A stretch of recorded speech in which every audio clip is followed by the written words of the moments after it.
Yo quisiera empezar con como con un contexto. La idea sería que Sandra, del Ministerio de Cultura, y Renier, de Computadores para Educar, nos cuenten qué es lo que están haciendo los ministerios, y en este caso Computadores para Educar, que está también con ambos ministerios, que sean acciones que estén encaminadas en el fomento de la creación de contenidos digitales.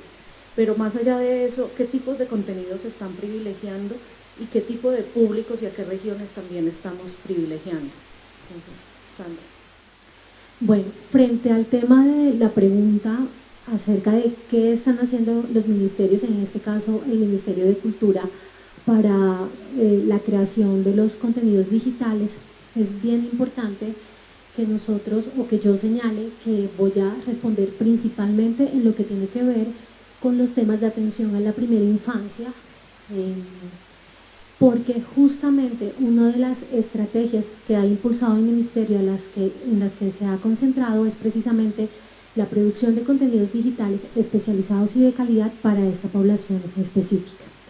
Entonces allí es importante que nosotros señalemos, en el 2013 surge desde el Ministerio de Cultura la Estrategia Digital de Cultura y Primera Infancia, que consta de dos portales: Maguaret, que es este que tenemos aquí, este pantallazo, y Maguared, que es un portal más dirigido a aquellos adultos que trabajan con y para la primera infancia en el país. Esta estrategia es bien importante porque lo que hace, en primer lugar, es como que hace una mirada a toda esa producción que ha hecho el Ministerio de Cultura, pero también creadores independientes con el apoyo del Ministerio, de productos de calidad, de productos especializados, que en muchas ocasiones han ganado estímulos también del Ministerio, y los reúne en un portal precisamente para lograr cumplir con el compromiso que tiene el Ministerio de Cultura frente a la estrategia de Cero a Siempre de la atención integral a la primera infancia, y es proveer contenidos especializados y de calidad a los que esta población en el país y sus cuidadores tengan acceso, pensando un poco en esta atención universal que procura que todas aquellas personas que trabajan con niños y niñas entre los 0 y los 6 años tengan la posibilidad de contar con este tipo de contenidos. Entonces, respondiendo en concreto, el Ministerio de Cultura fortalece la creación de estos contenidos digitales, especialmente con la Estrategia Digital de Cultura y Primera Infancia, con sus portales Maguare y Maguared.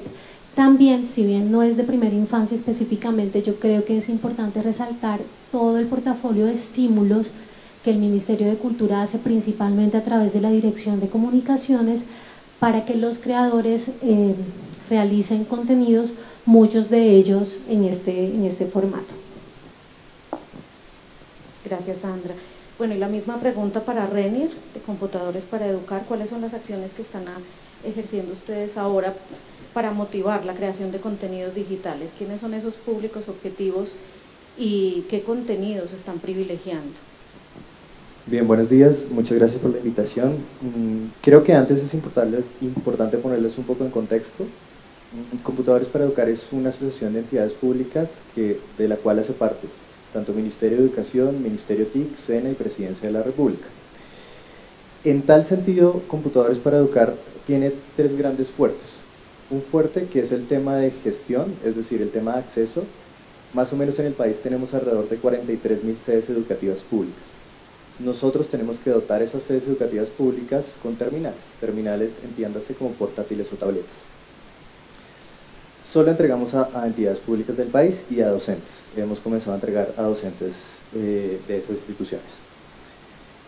Atado a ese primer componente hay un componente formativo, es decir, nos hemos dado cuenta que dotar a la sede educativa o que una institución educativa tenga un terminal, pero si el docente no sabe movilizar, utilizar ese contenido o ese terminal en su práctica docente, pues la práctica no va a cambiar, mucho menos con docentes que tenemos que llevan más o menos 40 años así trabajando sobre una misma práctica y nunca han incluido elementos de tecnología en su aula. Entonces, el segundo tema es un tema que hacemos fuerte de formación, que es una formación con docentes y una formación con padres de familia.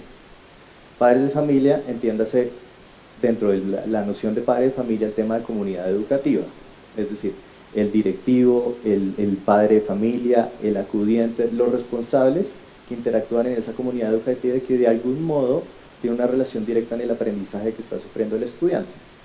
Y por último tenemos un componente que es un componente de aprovechamiento, y es que los terminales que nosotros entregamos, cada computador o cada tableta que ustedes tienen o que uno compra, tiene más o menos un estimado de 5 años de uso. El tema con las terminales es que a los 5 años tenemos que ver qué hacen las sedes educativas con esas terminales, cómo ese aprovechamiento o cómo utilizamos una estrategia ambientalmente sostenible con esas terminales, porque por ejemplo las pantallas de los computadores o de las tabletas tienen elementos que son nocivos, porque pueden ser nocivos tanto para el estudiante como para el docente.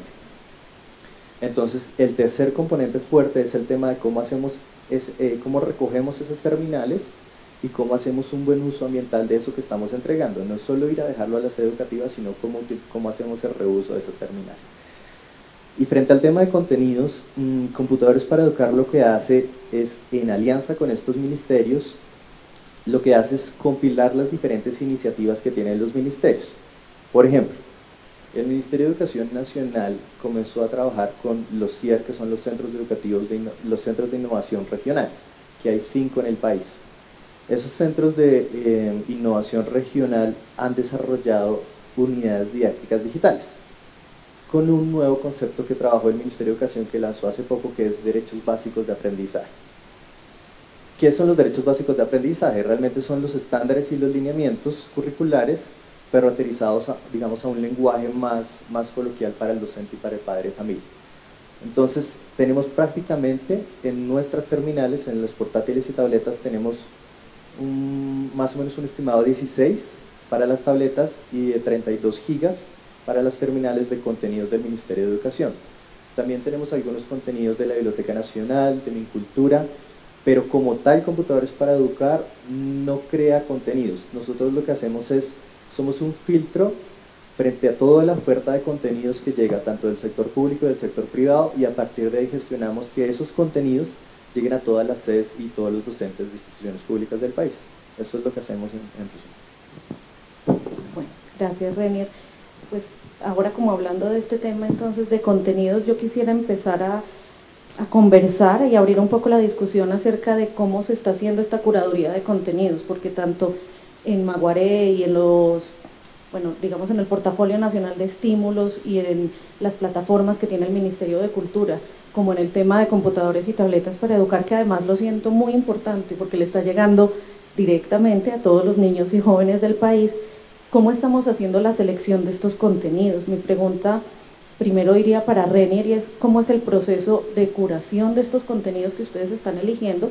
Tú ya nos dijiste, ustedes no los generan, ustedes tienen contenidos de Biblioteca Nacional, de Crea Digital, pero ¿cuáles son los que ustedes eligen? ¿Cuáles son esos filtros? ¿Cuál es el criterio de selección de estos contenidos? ¿Son pagos? ¿Son gratuitos? ¿Cómo están manejando este tema, Renier? Bien, hay dos cosas importantes y hay que estar aterrizado a la geografía y al contexto nacional. Y es que muchas zonas del país, por no decir casi todas, tenemos varios problemas de conectividad. Entonces digamos que un primer criterio de selección para el contenido debería ser que el contenido funcionara online y offline, porque tenemos que garantizar que esos contenidos que lleguen los pueda hacer un docente que está en el casco urbano o un docente que está a 3 horas en Chalupa o en Mula o en regiones como el Amazonas, en donde tenemos zonas de difícil acceso. Entonces el primer filtro que realmente hace Computadores para Educar es que los contenidos que lleguen a nuestras terminales sean contenidos que los puedan utilizar en regiones o espacios donde tengamos conectividad y en espacios donde no tengamos conectividad. Computadores para Educar no es el encargado de generar o de definir la conectividad a nivel nacional, eso lo hace la Dirección de Apropiación del Ministerio TIC. Pero bueno, ese es otro punto. A partir de ese escenario, lo que hace Computadores para Educar es que nosotros tenemos que agrupamos la oferta que hay de entidades públicas o privadas.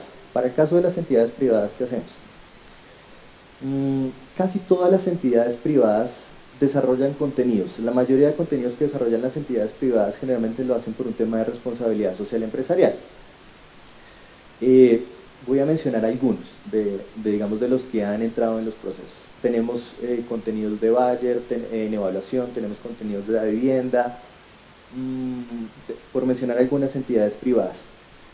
Pero el segundo criterio para que los contenidos entren a nuestras terminales es que tiene que ser un contenido gratuito o con un licenciamiento abierto. ¿Qué quiere decir eso?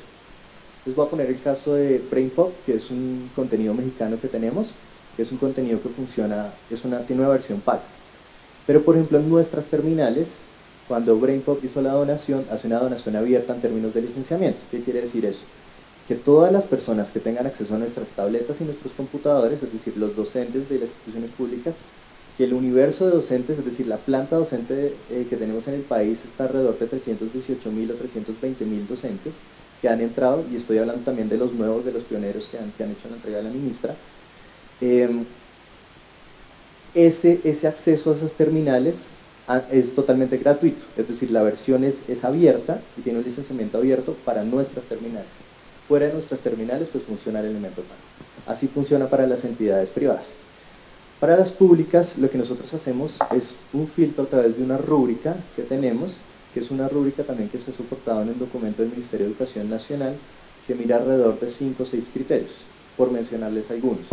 Hay criterios estéticos, hay criterios de lenguaje, hay criterios generales, hay criterios en términos del sistema operativo en el que funciona, y a partir de esa evaluación de esos contenidos, de esa rúbrica, nosotros hacemos un primer filtro de esos contenidos, es decir, de 60 contenidos que llegan, definimos cuáles de los 60 cumplen con las condiciones particulares que nosotros requerimos. Ese contenido se envía al Ministerio de Educación Nacional y el Ministerio de Educación Nacional toma la decisión de ese primer filtro, cuáles definitivamente van o no van en nuestros portátiles. Tenemos contenidos tanto aplicativos, tenemos tipo ebooks, tenemos videojuegos, es decir, la diversificación es muchísima y varía para el tipo de público. Pero la intencionalidad son en 3 elementos. Siempre manejamos 3 áreas básicas a partir también de lo que estaban mencionando el año pasado, el foro pasado, que era sobre los resultados de PISA. Como nos hemos podido dar cuenta, ahorita estamos haciendo mucho énfasis, o el Ministerio está haciendo mucho énfasis en las áreas básicas, en matemáticas, ciencias y lenguaje. Entonces son las 3 áreas que Computadores para Educar está haciéndole fuerza, y los contenidos estamos direccionando a que trabajen sobre esas áreas. Es decir, hay una amplia oferta robusta frente a matemáticas, ciencias y lenguaje, pero claramente hay otros contenidos que tenemos sobre competencias ciudadanas o el tema de sexualidad, pero la fuerte es sobre áreas básicas. Y así funciona más o menos. Otra cosa. Como el contenido no se entrega solo, es decir, el docente que tiene una tableta, tiene la tableta y le da acceso al contenido, pero puede que muchos docentes no sepan cómo utilizar el contenido. Todas nuestras tabletas y portátiles tienen guías didácticas. ¿Qué es la guía didáctica? Es un documento que le dice al docente pedagógicamente cómo debe aterrizar ese contenido en su práctica docente. Y le dice, usted por ejemplo puede hacer una actividad de 15 minutos con este objeto particular, a través de esto hace una secuenciación didáctica de esta manera y lo aterriza en su contexto y hace una evaluación de este tipo, sea autoevaluación, coevaluación, heteroevaluación. Eso varía por el tipo de docente, pero van acompañados de un elemento pedagógico, porque no sirve de nada entregar el contenido si no está dado de una guía pedagógica que le diga al docente cómo más o menos debo movilizar ese contenido en mi clase. Así funciona. Gracias, Renier. Y en el caso de Maguaré, pero también en el caso de la colección Leer es mi cuento, ¿cómo es ese proceso de curaduría? ¿Cuáles son los criterios, Sandra? Vale, vamos a señalar aquí, aprovechando que me dieron, cuando Natalia hace referencia a ese contenido especial de Leer es mi cuento, tiene que ver también con este trabajo intersectorial que principalmente hace el Ministerio de Cultura en conjunto con el Ministerio de Educación alrededor del Plan Nacional de Lectura y Escritura Leer es mi cuento. Además, con la mega meta que tiene el Ministerio de Cultura, que incluso lo mencionaron anteriormente, que tiene que ver con aumentar el promedio de lectura de los colombianos en los siguientes años. La curaduría de este proceso está principalmente realizada por las áreas de literatura y con participación de la Biblioteca Nacional. Hay un comité editorial que hace la selección de las historias que van a ser publicadas en la serie Leer es mi cuento, que es una colección de libros que produce el Ministerio de Cultura especialmente, y que tiene muchos destinos. Una de ellas es la Red Nacional de Bibliotecas Públicas, pero también las unidades de servicio del ICBF, también las familias que habitan el proyecto de viviendas gratuitas del Gobierno Nacional, pero además se entregan en las distintas programaciones de ferias del libro que se hacen en distintas partes del país, pero además también se entregan en colegios que tienen proyectos específicos con el tema de la lectura. Ahora, ¿por qué hacemos énfasis en este tema de la colección específica de Leer es mi cuento? Y es que precisamente nos dimos cuenta que una de las aproximaciones a la lectura se estaba haciendo a través de lo digital. Entonces, si bien el programa Leer es mi cuento en su origen estuvo pensado principalmente en la producción física de ciertos libros, respondimos también a estas nuevas tendencias de consumo cultural y entonces hicimos la tarea de hacer estos contenidos, de hacer estos libros que ya estaban impresos y se entregan en distintos espacios, como lo he mencionado, a pasarlos a este formato digital. Lo señalo acá porque es justamente uno de los contenidos destacados de Maguaré, del portal, y es donde puedes acceder directamente a los formatos digitales de este libro. También yo quiero aprovechar la cuña y el espacio a propósito de esta labor, y es que justamente el portal Maguaré está nominado como mejor contenido infantil de literatura y entretenimiento, como finalista en Colombia en línea. Los que no conocen todavía el portal Maguaré y su portal, el portal para adultos que es Maguared, los invito a que lo conozcan, y si efectivamente consideran que es uno de esos contenidos que está aportando al trabajo de literatura desde la primera infancia con el portal, que nos apoyen con su voto precisamente en www.colombiaenlinea.gov.co. Aprovecho la cuña porque uno de los retos que nosotros tenemos como entidad pública es precisamente que estas iniciativas que están siendo reconocidas por la ciudadanía empiecen a considerar este valor. Y allí, a propósito de la curaduría, que es el programa es la pregunta de Natalia, creo que esta iniciativa específicamente de la Estrategia Digital de Cultura y Primera Infancia marca un hito porque rompe de alguna manera con esta representación social que había alrededor de los contenidos de lo público, que no necesariamente eran pertinentes o ricamente o estéticamente ricos. Entonces, lo que hemos logrado con este portal es precisamente un reconocimiento a propósito de ese proceso tan cuidadoso que tiene la estrategia de hacer, por ejemplo, comités editoriales semanales para revisar los contenidos que están incluidos en ese portal, que además en este caso responden no solo a esos criterios de pertinencia pedagógica y de diversidad cultural, sino a un criterio que tiene que ver si el contenido le habla y se relaciona de manera significativa y pertinente con la población de primera infancia, con las necesidades que los niños y las niñas en este rango de edad tienen. Entonces, para cerrar, la respuesta es que la curaduría de estos contenidos, específicamente en el caso de Leer es mi cuento, se alimenta con esas decisiones y sesiones del comité editorial que hay dentro del Ministerio de Cultura, en las que participa el área de literatura y la Biblioteca Nacional también, pero además el resto de contenidos que están en el portal Maguaré, pues también tienen un proceso de comité de curaduría que se hace periódicamente y considera, además de criterios estéticos y de calidad en su producción y de pertinencia relacionada con el arraigo y el reconocimiento de la diversidad cultural, que responda directa y pertinentemente a las necesidades de los niños y las niñas entre los 0 y los 6 años. Me queda por fuera una parte y es, bueno, tú estás hablando de temas de arraigo y pertinencia cultural. En esta selección de contenidos ustedes están teniendo en cuenta también entonces contenidos hechos desde región, hechos por las comunidades. Bueno, lo digo especialmente por el tema de, pues Colombia es un país de regiones y no necesariamente un contenido es pertinente y oportuno en una región que en otra.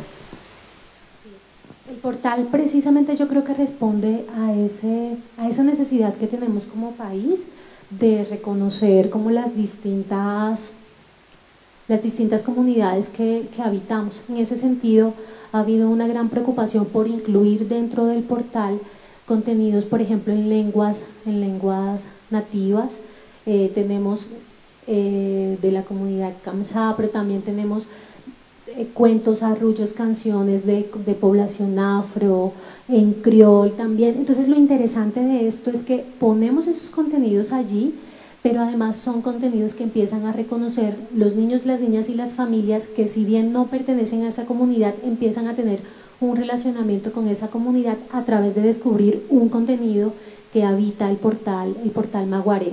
Entonces sí hay, si ustedes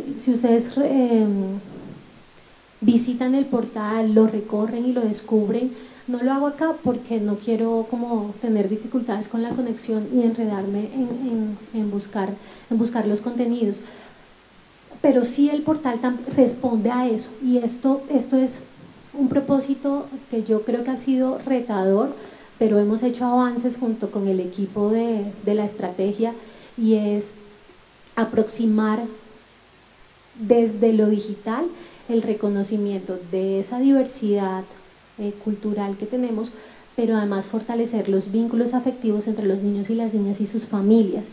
Y esto lo digo porque nos hemos dado cuenta que incluir allí también estos contenidos que están en otra lengua, que suenan distinta, que tienen una musicalidad diferente, pero que también pone de manifiesto esas distintas maneras de construir infancia en el país y en sus comunidades, empieza a contribuir al reconocimiento de esas otras prácticas, de esas otras lenguas y de esos otros sonidos.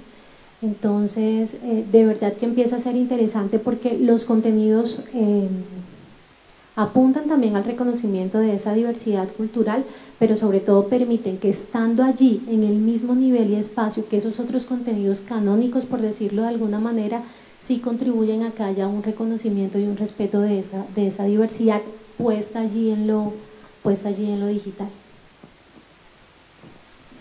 Bueno, y la misma pregunta para Renier.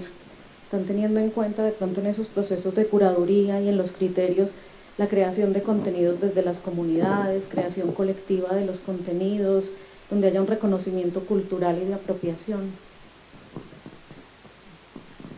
Digamos que hay dos elementos importantes que uno debería tener presente. El primero es que nos podríamos remontar a la discusión sobre si un contenido que es trabajado en un contexto específico nos da la posibilidad de replicarlo, generalizarlo en otros contextos. No necesariamente, porque aterriza a un momento histórico-cultural particular y a unos objetivos de enseñanza-aprendizaje que tiene el docente frente al estudiante, en su contexto y en su práctica docente. Entonces esos contenidos solo funcionan en algunos contextos, pero también tenemos contenidos que por un elemento más generalizante, que por un elemento más atado al estándar de competencia, que es lo que le dice al docente, es independientemente de la didáctica que usted aplique con sus estudiantes, usted debería en tercer grado trabajar X temática o en cuarto grado trabajar X tema. Cuando tenemos ese elemento transversal, ese contenido sí se puede aplicar en varios contextos y regiones. Nosotros tenemos de los dos tipos. Es más, este año nosotros estamos formando alrededor de 42.272 docentes en el país. Lo estamos formando en un diplomado de 120 horas, que es un diplomado B-Learning, que es 60 horas presenciales y 60 horas virtuales. Ese diplomado, uno de los productos de ese diplomado está que el docente trabaje con los contenidos que Computadores para Educar le está dando y los contenidos del Ministerio de Educación, pero que ese contenido, es decir, amparado en ese contenido, el docente tiene la posibilidad de creación de contenidos también. El tema es, y digamos que el reto está en cómo logramos que esos contenidos que están definidos y que tienen una funcionalidad en un contexto, logramos sacar elementos que se repliquen en otros contextos y por tanto logremos generalizarlos. Entonces, tenemos de las dos partes y no es tan fácil definir qué tipo de contenidos van o no van en nuestras terminales, pero como les dije, el primer tema es un tema de conectividad, el segundo tema tiene que ver con un tema de pertinencia, el tercero tiene que ver con un tema de que cumpla los criterios en términos estéticos y de lenguaje, y el cuarto tiene que ver con que se aterriza el contexto. Gracias, Renier. Ya nos hablaste de, ustedes reciben los contenidos, hacen la curaduría de los mismos y los seleccionan, y hay, bueno, varios filtros. Sin embargo, como computadores para educar, como digamos que tienen la responsabilidad y están llegando a los niños y jóvenes en todas las regiones del país, ¿ustedes no consideran que es importante apoyar o ayudar en la construcción de esos contenidos? Sí, y eso lo estamos haciendo a través de una estrategia que elaboramos para este cuatrenio, que es hasta el 2018, que se llama Ética. Es una estrategia formativa que realmente trabaja e impulsa a los docentes a crear contenidos. Tenemos 4 públicos objetos o 4 tipos de diplomados específicos. Tenemos un diplomado para docentes en tecnología, tenemos un diplomado solo para docentes directivos, un diplomado para docentes que ya han recibido beneficio de computadores para educar, es decir, han recibido algún tipo de elemento formativo en años pasados, en vigencias pasadas, y tenemos un diplomado para docentes que nunca han recibido formación con nosotros. Todos esos diplomados trabajan e incentivan el tema de uso de contenidos y producción de contenidos. Y adicional a eso tenemos 2 cursos, y uno particular es sobre el uso de dispositivos móviles en el aula. Lo que pueden llamar como, bueno, hay 2, hay MLearning, Mobile Learning, que pueden también buscarlo, y ese curso particular que dura 40 horas, 60 horas, de las cuales tiene elementos online y elementos offline, permite al docente crear sus propios contenidos y trabajarlos en el aula. Hace más o menos una semana y media nosotros tenemos aquí en el Hotel Tequendama, tuvimos el Encuentro Nacional que hace Computadores para Educar, donde convoca el Ministerio de Educación, y tuvimos alrededor de 1.100 docentes del país, y estuvimos viendo precisamente los contenidos que han creado sus docentes. De ese encuentro nacional trabajamos 3 categorías básicas, trabajamos contenidos, áreas básicas y competencias ciudadanas. Por cada categoría sacamos 3 ganadores, y esos ganadores tienen, por ejemplo, un tema adicional de dotación de terminales, otros ganan el tema de 1 a 1, que es una metodología particular para el aprendizaje móvil. Otros, los primeros lugares, tienen un viaje a Chile para una iniciativa que estamos haciendo con Microsoft y sobre cómo trabajar una red de directivos a nivel nacional, pues nacional en Colombia. Entonces hay diferentes tipos de aplicaciones, y a través de ese evento precisamente es que nosotros premiamos a los docentes que han creado contenidos y que han demostrado que esos contenidos tienen resultados en las pruebas saber que tienen sus estudiantes, es decir, que evidencian claramente que sus resultados, que varían año a año con el uso de tecnologías, ha sido transformador. Bueno, y en el tema también de responsabilidad, yo tengo 2 preguntas que me encantan, Sandra. Una es, hace poco la revista Arcadia publicó un estudio, los resultados de un estudio que se hicieron sobre Leer es mi cuento, asegurando pues que es un proyecto bien potente en el que, digamos que en unos 4 años generará un total de 17.000 millones de pesos en beneficios sociales. Esto quiere decir que por cada peso invertido en Leer es mi cuento, tenemos 4 pesos de rendimiento. ¿Cuáles son entonces esos esfuerzos a nivel digital que está haciendo el Ministerio de Cultura o el programa Leer es mi cuento para que se puedan evolucionar a formatos y dispositivos, pero además haya mejor alcance de los mismos? Vale, esta pregunta, yo me río cada que Natalia hace preguntas porque digo, ¿a qué hora me hace una pregunta bien complicada aquí? Pero bueno, esta pregunta es bien interesante, sobre todo porque la persona que coordinó la investigación acerca de la cual habla Natalia es Sergio Guarín, que estuvo como ponente en el conversatorio anterior. Voy a intentar concretar para que ustedes, no sé si él lo habló, pues para que ustedes tengan el contexto de la investigación a la que se está refiriendo Natalia, que se refería en ese artículo de la revista Arcadia. Tiene que ver con un estudio de impacto de la implementación del programa Leer es mi cuento en familias que accedían a este programa Leer es mi cuento a través de los servicios de las bibliotecas. Cosas interesantes para tener en cuenta allí. Una, se asume un riesgo, digo yo, un riesgo y un reto de hacer una investigación de impacto de programas culturales o de un programa cultural a través de una metodología fundamentalmente económica. ¿Esto qué quiere decir? Que se hace un estudio, un análisis, se relacionan valores proxy, es el nombre técnico, pero digamos un valor aproximado a lo que valdría ese servicio o esa consecuencia del programa cultural, y allí se hace una relación entre lo que cuesta económicamente la implementación del programa Leer es mi cuento y las consecuencias que ese programa tiene, cuánto representan en dinero. ¿Hasta ahí voy bien? ¿Sí? Como claro.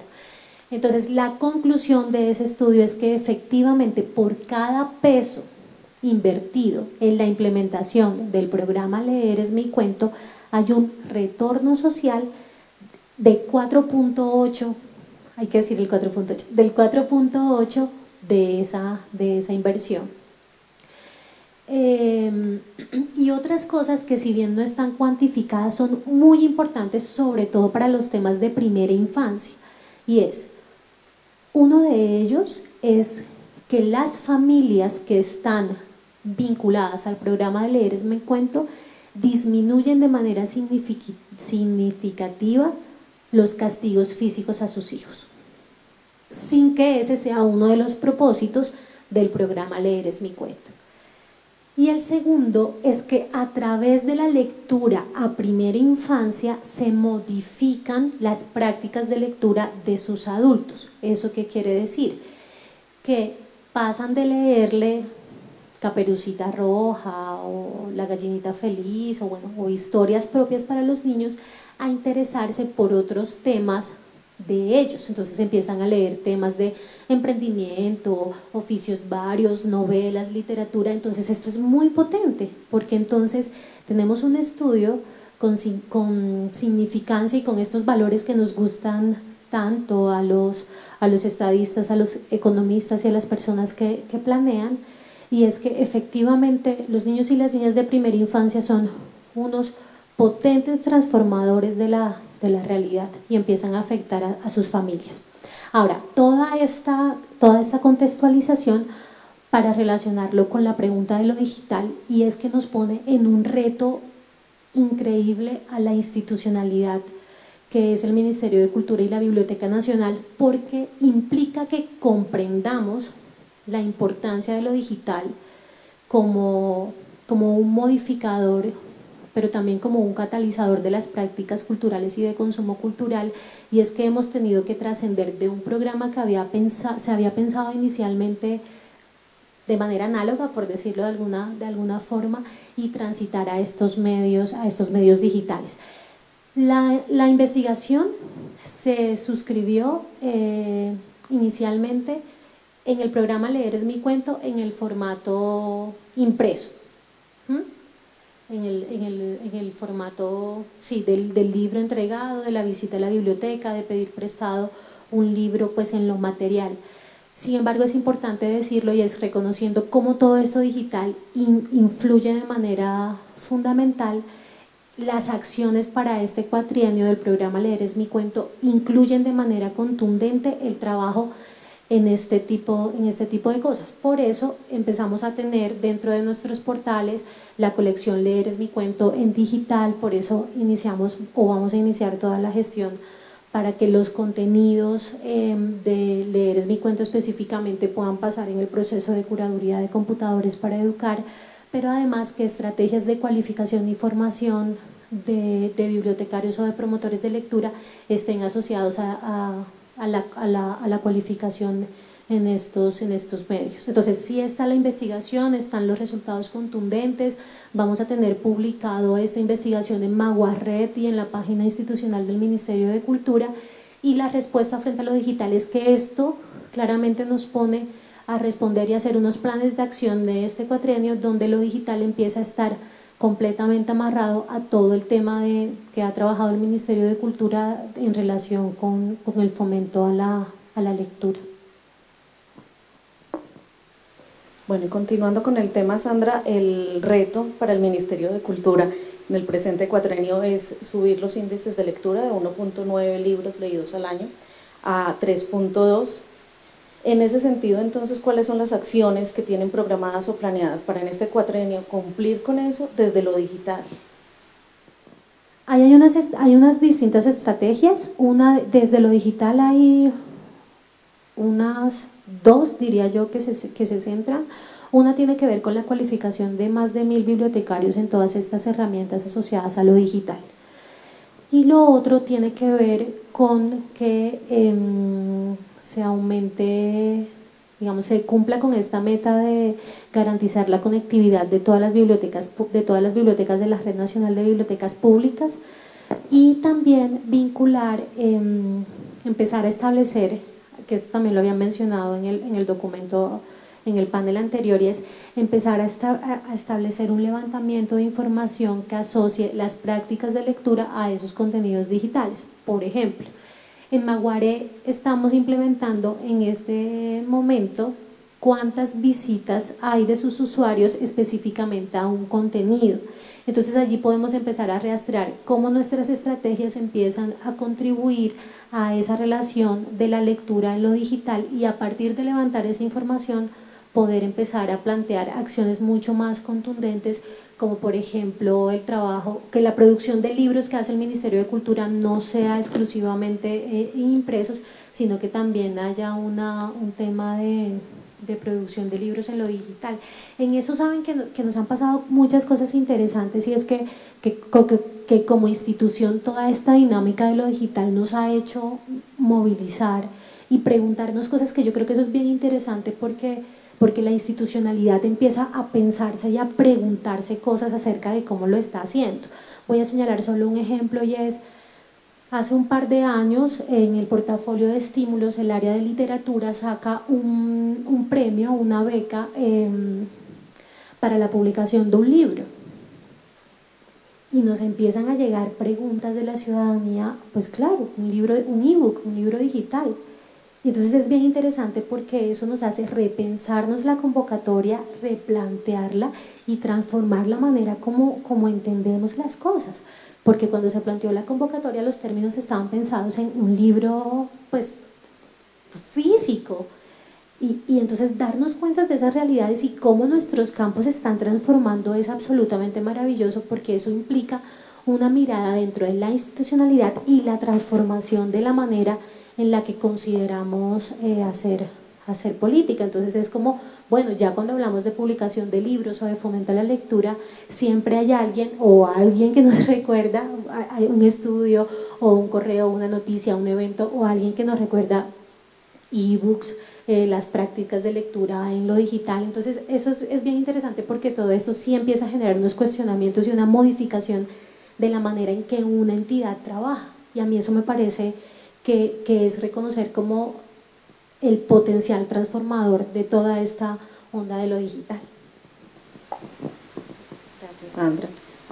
Bueno, en el tema de apropiación, la pregunta pues iría para los dos: ¿qué es apropiación de contenidos, tanto desde tus programas del Ministerio de Cultura como desde computadores y tabletas para educar? ¿Arranco? Sí. Creo que esta es la más difícil, porque es que el término de apropiación es, si bien usted encuentra una amplia literatura sobre el concepto de apropiación y cómo aterriza eso en un contexto educativo, en la praxis es muy difícil de ver. En primer lugar, es muy difícil de ver porque usted requiere tiempo. Cuando hace, por ejemplo, estudios de impacto, usted requiere muchos años donde el docente ya ha trabajado y ha incluido ese elemento tecnológico en su práctica docente para poder ver esos elementos transformadores y evidenciar los resultados del estudiante. Pero bueno, partiendo de ese principio, computadores para educar, o yo diría que hay tres elementos básicos que uno debería tener presente en la literatura para ver cómo aterriza la tecnología en contextos educativos. El primero es un documento que salió más o menos en 2007-2008, que es de la UNESCO y habla sobre los estándares TIC que deberían tener en contextos educativos. Bueno, 2007 y 2008 es bastante viejito, porque uno generalmente cuando hace procesos de investigación debería trabajar máximo con 5 años de anterioridad, cualquier elemento referenciado en un estado del arte. Pero bueno, ese es el primero, digamos, que uno toma como referencia y dice: esto está pensando en la UNESCO, estos son los estándares y a través de ello debería trabajar y aterrizarlos a contextos. El segundo es un documento que sacó el Ministerio de Educación Nacional hacia el 2013-2014, que es el Competencias TIC para el Desarrollo Profesional Docente. Este documento trabaja sobre un pentágono de competencias y ese pentágono, digamos, tiene 3 niveles para mirar el tema de apropiación. Digamos, un primer nivel es un nivel explorador, un segundo es un integrador y un tercero es un innovador.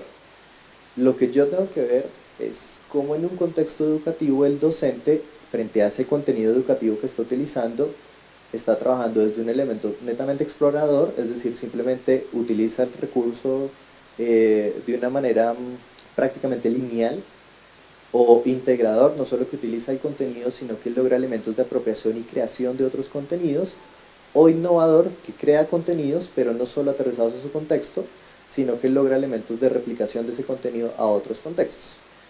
Ese sería el segundo documento importante que uno debería, digamos, tener presente en la literatura. Y el tercero fue un estudio que salió este mismo año, que es de la OECD, que lo trabaja Francesc Pedró, y ese documento habla sobre algo que creo que es de conocimiento general, pero es un tema más de ratificación, y es que una herramienta tecnológica o un contenido por sí no genera transformación y no genera aprendizaje.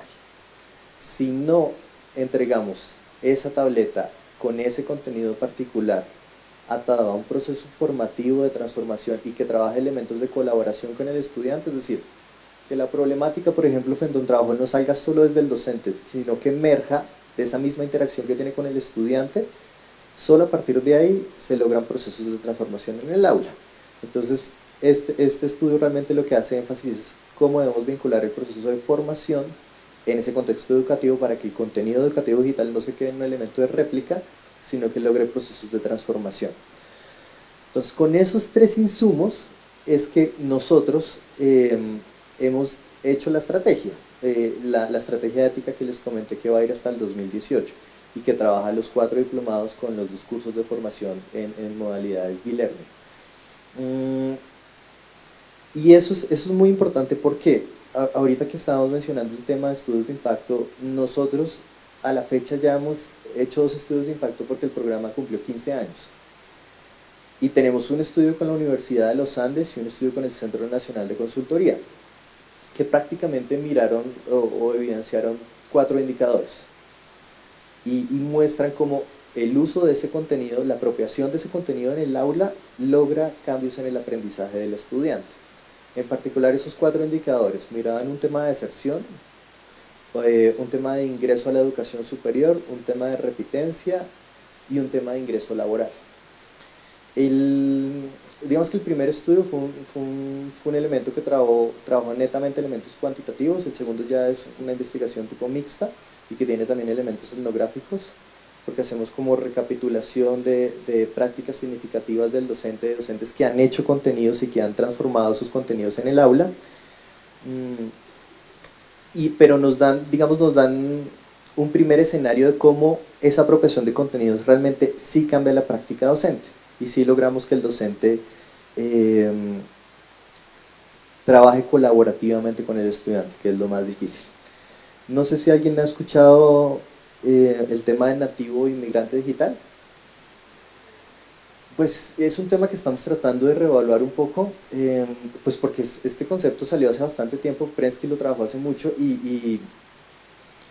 pero no necesariamente se aterriza al contexto, porque no es nacer en un contexto particular y con ese contexto yo simplemente soy nativo porque nazco en el 2015, sino que hay unos elementos, valga la redundancia, de contexto que me permiten ser nativo o inmigrante digital. Por eso ahora hablamos de generación Z o de millennials. Bueno, hay un pocotón ahorita de nuevas categorías que están emergiendo, pero esas categorías nuevas que están emergiendo sí trabajan el tema de contenidos, y el tema de contenidos está inmerso en su práctica porque cotidianamente tengo contacto con una tecnología, con tecnología de información y la comunicación. No, la tecnología de información y la comunicación no es el portátil o la cámara o lo que tengan, porque no necesariamente implica elementos de internet.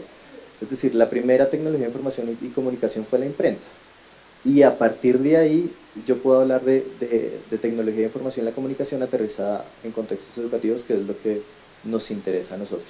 Entonces, puede que con esto no responda del todo cómo se garantiza la apropiación, pero sí les puedo denunciar algunos elementos que nosotros tenemos en cuenta para intentar que ese docente en el aula, con ese contenido educativo digital que nosotros le damos, transforme su práctica y logre elementos de apropiación. Pero es un elemento, la apropiación es un elemento que se genera a largo plazo y que los resultados no se ven en las siguientes mediciones de saber o en las siguientes mediciones de PISA, porque es un proceso transversal y es un proceso que implica que las nuevas generaciones entiendan esa interacción con el docente, entiendan ese uso de contenido y a partir de ahí logren elementos de transformación. Bueno, la misma pregunta. Yo les voy a anunciar aquí un acto performativo y es que voy a responder y va a ocupar Maribel Salazar, que es la productora de la estrategia digital de cultura y primera infancia. Yo debo excusarme porque respondo y salgo rauda y veloz a una reunión. Entonces, María, ayúdame por favor para estar acá y que podamos seguir como avanzando. Y es que para nosotros la apropiación de los contenidos que tenemos en disposición es que sean utilizados con sentido y propósito. En Maguaré hay una gran cantidad de contenidos y de recursos allí, y si bien buscamos el goce y el disfrute de los niños y las niñas alrededor de estos contenidos, también Maguaré busca que estos contenidos propicien que en el trabajo con los niños y las niñas se procure su desarrollo integral a partir pues como del fortalecimiento de la garantía de los derechos culturales. Entonces, una de las estrategias que hemos implementado en Maguaré y Maguarret es diseñar unas guías de uso. Estas guías de uso las consiguen en Maguarret y tienen que ver con cómo podrías tú utilizar en la vida real, o sea, en lo material, esos contenidos que están en el portal para el trabajo o para tu relacionamiento con los niños y las niñas. Entonces empiezan a surgir cosas bien interesantes, porque lo que hacen, es acá que tengo que apuntar, ¿no? Entonces hay unas guías de uso acerca de cada uno de los contenidos que tenemos. Y a mí lo que me parece bien interesante de esto es que una de las cosas que a nosotros nos preocupa alrededor de la estrategia digital es que se convierta en un asunto que separe a los niños y las niñas de esta posibilidad de desarrollo que ellos tienen con el movimiento, la exploración, el juego, y además con los vínculos con sus cuidadores. Voy a ser aquí un poquito extremista, pero no sé si ustedes han visto en redes estos videos de niños o niñas bien chiquiticos que entran en un ataque de llantos y les quitan el dispositivo con el que están jugando. O sea, tienen una relación con los dispositivos tan significativa como la que tienen con la teta, por ejemplo. Entonces, eso nosotros no queremos que suceda con nuestra estrategia. Entonces, lo que hemos buscado con estas guías de uso es, por un lado, en Maguaré, cuando tú llevas 40 minutos en la página, la misma página te dice, ve a jugar afuera o ve a dormir o hay otras cosas por hacer. Entonces, te propone una salida de lo digital para que te relaciones como con las otras personas y lo material. Pero con las guías de uso lo que hacemos es, este contenido que está aquí puede incitar en tu relacionamiento con el niño y la niña prácticas en lo material. Entonces ahí hay dos cosas que nosotros estamos procurando a propósito de la apropiación, y es, uno, que los contenidos sean utilizados con un sentido y con un valor simbólico, pero también como con un propósito que por un lado procure el goce y el disfrute, pero también que haya como un aprovechamiento en función del desarrollo integral de los niños y las niñas. Y lo segundo es que fortalezca la relación afectiva entre los cuidadores y los niños, y no por el contrario sea como esta cosa que interrumpe esta relación. Yo he visto también, desafortunadamente, como el niño está llorando o la niña está llorando, y una de las estrategias es ponerles el video o ponerles, no sé, una canción o un jueguito o una aplicación. Entonces nos desencartamos un poco del berrinche o de la necesidad que nos está manifestando el niño o la niña. Entonces lo que nosotros estamos buscando como apropiación es que esto no sea un desencartador, sino que efectivamente propicie el fortalecimiento de esos vínculos afectivos o de ese relacionamiento que puede surgir ahí a propósito de lo digital. Entonces, muchas gracias. Quedan con Maribel, que además se conoce al derecho y al revés la estrategia porque fue una de las creadoras de la idea original de que esto se llevara a cabo, entonces, ¿quién mejor que ella que los pueda seguir acompañando? Muchas gracias.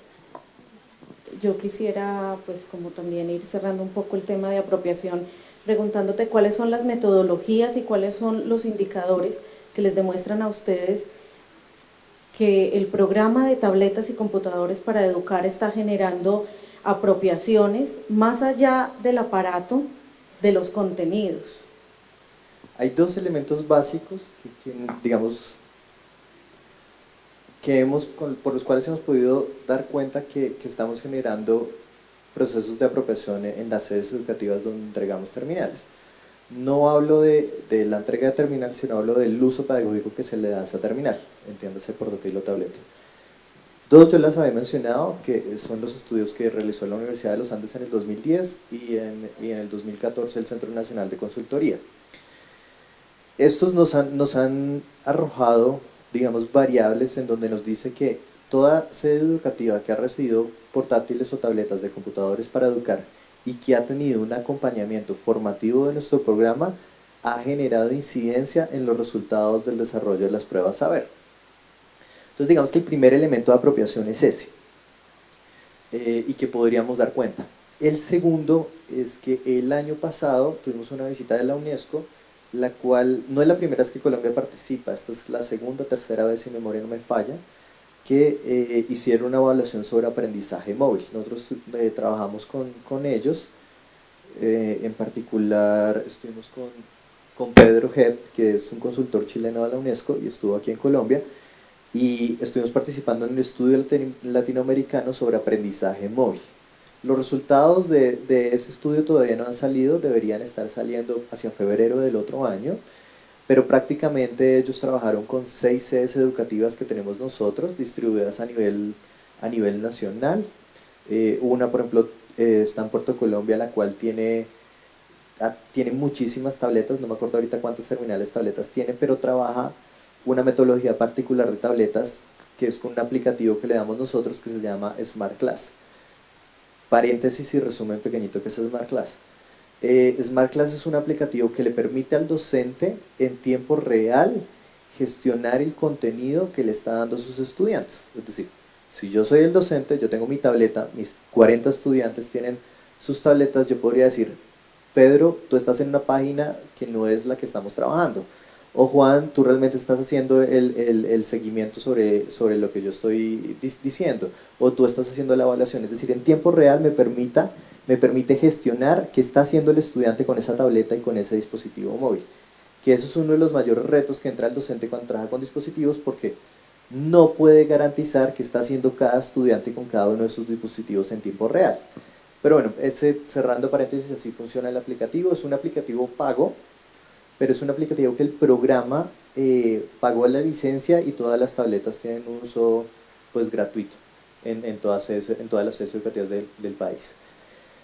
Así tenemos varios, y ese estudio, más que elementos cuantitativos, ve procesos cualitativos y sobre todo de experiencias significativas y transformadoras. Entonces es un segundo elemento que nos va a arrojar cómo hemos cambiado los procesos de apropiación en el programa. Y ya para cerrar, porque pues no todo es tan lindo y tan utópico, tenemos serias dificultades para la medición de qué contenidos usan, porque todas las sedes educativas públicas del país no tienen conectividad. Entonces es muy fácil medir qué contenidos usan y con qué frecuencia cuando cuento con una sede que tiene conectividad, pero si no la tiene es difícil. En este momento nosotros estamos trabajando en una estrategia con servidores, y esos servidores, la idea es que vayan a esas sedes educativas que no tienen conectividad, y a partir de ahí, después haciendo un cargue en la nube, podamos verificar qué contenidos en qué sede educativa particular están usando. Haciendo esa traza, lo que podemos ver al final del año o en 2 años es, de los 60 contenidos que entregamos, de los 80, de los 40, definitivamente solo están usando 2, o están usando 10, o están usando todos, o no están usando ninguno, porque podría pasar. Pero es una estrategia que la estamos trabajando en este momento, no funciona, digamos que hemos hecho un pilotaje hasta ahora, hasta el momento, pero todavía no ha entrado en marcha. Esperamos de aquí al 2018 ya poder tener eso en funcionamiento y poder verificar en todas las sedes educativas del país, que como les dije al principio, tenemos alrededor de 43.000 sedes. El volumen en el universo es grandísimo. Entonces, medir las 43.000 sedes en términos de dotación y el uso que le están dando a ese contenido y la apropiación es un poco dispendioso, pero digamos que ese es el horizonte hacia el cual va el programa. Bueno, y Mari, como bienvenida, la pregunta es, ¿qué acciones está ejerciendo el Ministerio de Cultura para también garantizar que hay una apropiación pertinente de los contenidos digitales que se están creando? Gracias, Nati. Bueno, buenos días a todos. Yo creo que acá estamos hablando de proyectos con naturalezas muy distintas. Inicialmente habría que aclarar eso. Nosotros, pues cuando creamos la estrategia y cuando se pensó el portal, el interés, lo dijimos desde el principio, no era que los niños accedieran más a internet, o sea, no había un interés allí como de generar procesos de apropiación y de conocimiento de la herramienta, sino que partíamos precisamente de comprender que el país estaba en un momento donde ya habían otras entidades, incluso gubernamentales, que estaban preocupándose por el tema, y lo que decíamos era, lo que queremos es que todos los niños y las niñas de Colombia crezcan con contenidos culturales de calidad, que crezcan con canciones, que crezcan con arrullos, con cantos, con libros, con todo esto que se ha venido construyendo desde las convocatorias de estímulos, desde Leer es mi cuento, desde ejercicios también solitarios de creadores en diferentes escenarios del país. Entonces decíamos, bueno, Internet es un medio que nos permite resolver un asunto de circulación de contenidos, porque hacer un tiraje de CDs es muy costoso, llega a lo sumo a bibliotecas públicas, y muchos proyectos se quedaban guardados en escritorios o a través de canales de circulación, pues que son también muy potentes como Señal Colombia, pero que digamos tienen este asunto que circulan es a unos horarios específicos y por unas temporadas. Entonces, decíamos, todos estos contenidos que ahora tenemos casi 400 contenidos en Maguaré y otro tanto en Maguarred, todos estos contenidos deben llegar a quienes tienen que llegar, porque el ejercicio de lo público es eso, no es que se hagan con recursos públicos, sino que efectivamente lleguen a quienes tengan que llegar. Entonces, en este sentido, nosotros no nos hemos pensado tanto la apropiación de lo digital, pero sí la apropiación de los contenidos. Y allí es cuando les mencionaba a Sandra cómo efectivamente estamos tejiendo esos puentes. Para nosotros no es el tema de lo digital solamente, sino cómo efectivamente nuestros niños y nuestras niñas crecen con muchas posibilidades para crear, para imaginar, para descubrir, y por eso en las guías lo que vamos a encontrar son sobre todo propuestas para usar esos contenidos que están en lo digital en entornos presenciales. Entonces hay, por ejemplo, talleres de máscaras, un ejercicio para hacer ejercicios con el cuerpo, con el entorno. O sea, allí la apropiación es distinta, ¿sí? Porque no es que usen la herramienta, que sean muy hábiles, sino que esos contenidos enriquezcan la vida de los niños y las niñas, que se piensen desde diferentes entornos diversos. Y también hay una cosa interesante que de pronto Sandra no mencionó, y es el tema de las aplicaciones móviles, donde también hemos venido acopiando como un conocimiento, y es estos libros de Leer es mi cuento, que aquí en Maguaré los encuentran en versión digital, que yo diría no es tanto una versión digital, es el PDF un poco vuelto libro, pero no hay un enriquecimiento real de estos contenidos, porque pues son una copia, digamos, de la versión digital, pero sí hay otros ejercicios en los que hemos hecho un enriquecimiento de la versión digital. Yo no sé si alguno ha conocido, con los promotores hemos trabajado esto, las versiones de Pombo, Pombo Mágico y Pombo Encantado, que son aplicaciones que usan la realidad aumentada para generar otro tipo de lectura.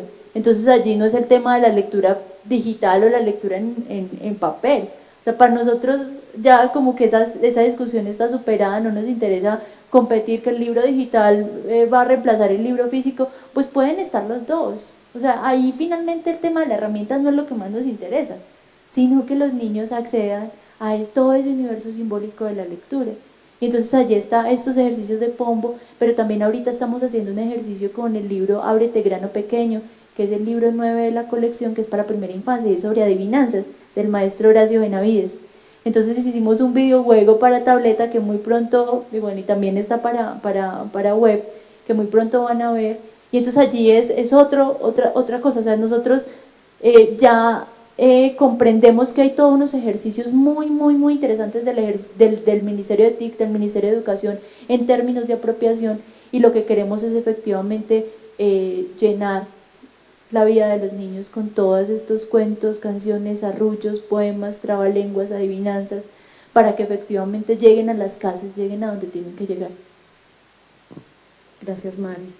Bueno, previo a las preguntas, vamos a tener como el momento de las preguntas. Yo quisiera, pues como unas notas que tomé, una conclusión, digamos una conclusión previa a raíz de lo que hemos escuchado, pues de Computadores para Educar, del Ministerio de Cultura, y es que, bueno, ya estamos afortunadamente superando el tema tecnológico cuando hablamos de apropiación. Sin embargo, es como si tuviéramos, bueno, como lo decía María Alejandra al principio, las entidades públicas se han encargado de dotar. Tú nos hablabas ahora de que solamente Computadores para Educar ya tiene 15 años. Las entidades han hecho inversiones millonarias en dotar a las escuelas, en dotar a las bibliotecas públicas en temas de tecnología.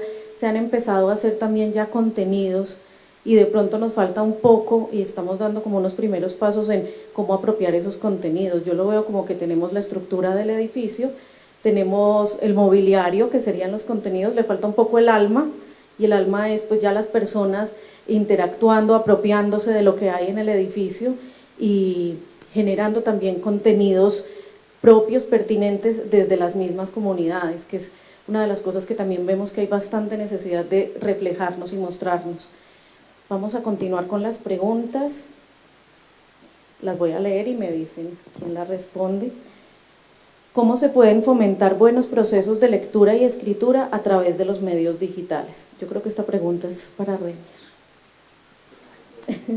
¿Cómo se pueden fomentar buenos procesos de lectura y escritura a través de los medios digitales? No sé si pueden levantar la mano. ¿Quién de aquí, de los celulares que ha comprado, ha leído el manual del celular? ¿Alguien alguna vez ha leído el manual del celular que compró? ¿Una persona? ¿Dos personas? ¿Tres? ¿Cuatro? Funciona igual con las cámaras o cualquier otro elemento tecnológico que compran. Y es que la gente primero, o bueno, la gente no, en general la cultura colombiana tiende a utilizar una palabra muy colombiana que es el proceso de cacharrear. Y yo nunca leo el manual porque me parece un poco más tedioso, entonces simplemente cojo e interactúo con el dispositivo y a partir de ahí aprendo su lógica. Claramente no al 100%, pero sí habrán elementos que me hace falta. Así debería funcionar todos los contenidos que estén asociados a los procesos de lectura y escritura, es decir, de fomentar esos procesos. Uno debería garantizar que los contenidos que desarrolla sean contenidos intuitivos. En esa medida no necesito de un manual, así venga con el manual, pero no lo necesito, porque el dispositivo y el aplicativo y la intencionalidad pedagógica de ese contenido es tan intuitiva que le permite al docente, así sea un docente que lleva 50 años en su práctica pedagógica o así sea un docente que acabó de entrar a planta, utilizar el mismo contenido y saber qué intencionalidad pedagógica tiene frente al proceso de lectura y escritura. En esa medida yo creo que ese es el elemento crucial, el proceso de intuición que deben tener los contenidos para que los procesos de lectura y escritura se fomenten y se desarrollen de una buena manera.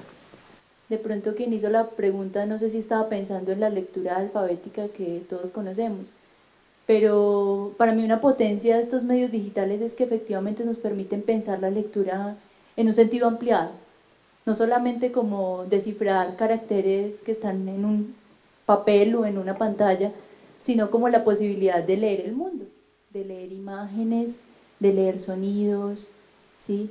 De leer al otro, el cuerpo del otro. Entonces, ya sabemos que lo que la lectura alfabética genera es una traducción de un fonema a un grafema, ¿cierto? Y eso es un tipo de lectura muy abstracta que es bien difícil y es importante, pero la lectura existe desde que nacemos. Precisamente el maestro Helio Cabrejo nos habla de eso, ¿no? Cómo para los bebés la lectura del rostro de su padre o de su madre es fundamental. Entonces pensar que los niños, por ejemplo, y las niñas no leen no tendría mucho sentido allí, porque estamos leyendo desde que nacemos, estamos leyendo el mundo. Y lo que pasa es que con la lectura alfabética pues nos permite otro tipo de competencias analíticas, de abstracción, pero efectivamente lo que tienen estos medios digitales muy interesante es la posibilidad de lo multimedial y la posibilidad de leer muchos lenguajes, de leer el sonido, de leer la imagen, de leer el gesto, de leer la entonación de la voz. Y desde allí, yo creo, cuando logramos que nuestros niños y nuestras niñas, los estudiantes, accedan a esa visión ampliada del mundo, pues allí es donde ya se pueden empezar a pensar otro tipo de lecturas. Dicen muchos, no, es que a los chicos les aburren la lectura de libros, pero son fascinados en internet. Y hay otro tipo de lecturas allí, entonces ¿por qué no les gusta? ¿Por qué se desmotivan? ¿Por qué lectura digital no es solamente pararse frente a un computador a leer un PDF? Sino que efectivamente nuestras escuelas y en las bibliotecas se está formando para pensar esa lectura ampliada, la lectura de imágenes, la lectura audiovisual, que es tan importante en nuestro tiempo, porque no sabemos hacer unas lecturas de lo que están viendo en la televisión, de lo que están viendo en el cine. Entonces, ¿cómo a través de estos medios se puede enriquecer primero esa mirada de lo que es leer y escribir, pero también cómo a través de las múltiples maneras de ver y pensar el mundo se puede generar también unas posibilidades de leer y escribir también desde lo alfabético? Bueno, esta pregunta también es para ti. ¿Qué tan buena es la acogida del público específico de las estrategias Leer es mi cuento y Maguaré? ¿El público general conoce las estrategias? ¿El público interactúa o podría interactuar como promotor de estas? Bueno, gracias. Precisamente para eso creamos la red. Nosotros cuando tuvimos esa misión de hacer un escenario virtual donde tuviéramos contenidos para los niños y las niñas, decían, no, pero también queremos que hayan cosas para los adultos y que hayan convocatorias y que hayan foros. Y nosotros decíamos, pero queremos un espacio que sea solo para los niños, donde ellos sientan que es su casa y esa es la medida de ellos, y no queremos que hayan documentos y que todo esté en audio, porque los niños todavía no saben leer y escribir en el sentido alfabético, pero sí tienen muchas otras lecturas. Entonces dijimos, pues hagamos otro escenario, que es un escenario para los adultos, porque los adultos que están alrededor de los niños y las niñas pues son fundamentales, no los podemos pensar lejanos de toda la estrategia. Entonces ahí fue que creamos Maguarredes. Maguarredes este año ha tenido un ejercicio de revitalización y de fortalecimiento, pues también los invitamos a ser parte, porque precisamente en Maguarredes es donde queremos generar primero esos espacios de difusión de la estrategia, pero también espacios de comunicación. Tenemos, por ejemplo, una sección que se llama Saberes en Red, donde si yo hice un ejercicio bonito de creación literaria con los niños en cualquier región de Colombia, en el Baupés, entonces yo publico esto allí y otras personas lo leen en otros lados y quieren hacer un ejercicio similar, o por ejemplo hay cómo construir un palo de lluvia, nada que ver con lo digital, pero allí está, un palo de lluvia con materiales reciclables, o cómo hacer una casa de chocolate con los niños. O sea, allí es como ese lugar para mostrar esas experiencias. También está otro espacio que los niños crean, que es donde se muestran esos ejercicios de creación de los niños. Digamos que estos procesos de construcción de red son bien lentos, porque estamos muy ocupados, y entonces que la gente participe, que la gente se involucre, a veces es complicado, y todavía nos hemos encontrado en muchas regiones ¿y yo por qué no sabía esto? ¿Por qué no lo conozco? Y es que, pues digamos, desde lo público, lo que tenemos como posibilidades de difusión a veces son muy restringidas. Esto pues obviamente no circula en canales nacionales de televisión y no tiene un impacto en los medios masivos, pero sí hemos hecho un ejercicio de socialización muy fuerte a través de internet, a través de ferias del libro, a través también de estos escenarios de socialización. Hemos podido también hacer un ejercicio con la red que es interesante, y yo digo que ahí vamos, falta mucha socialización, porque hemos entendido que ese ejercicio es importante, porque precisamente lo que les decía es que se haga con recursos públicos no garantiza que sea público. O sea, nosotros queremos que los niños y las niñas, los docentes, los papás, las mamás conozcan la estrategia, pues para que la usen, porque esto es gratuito, es bonito, está hecho con mucho amor, y queremos efectivamente que todos lo conozcan. porque sentimos que les sirve, pero el ejercicio ha sido, digamos, más así como pues en entornos grandes, también en medios de comunicación, en escenarios también como Señal Colombia, que ahorita están circulando algunos contenidos, y pues la recepción siempre es muy positiva. Eso ha sido una gratificación. Sí, ya.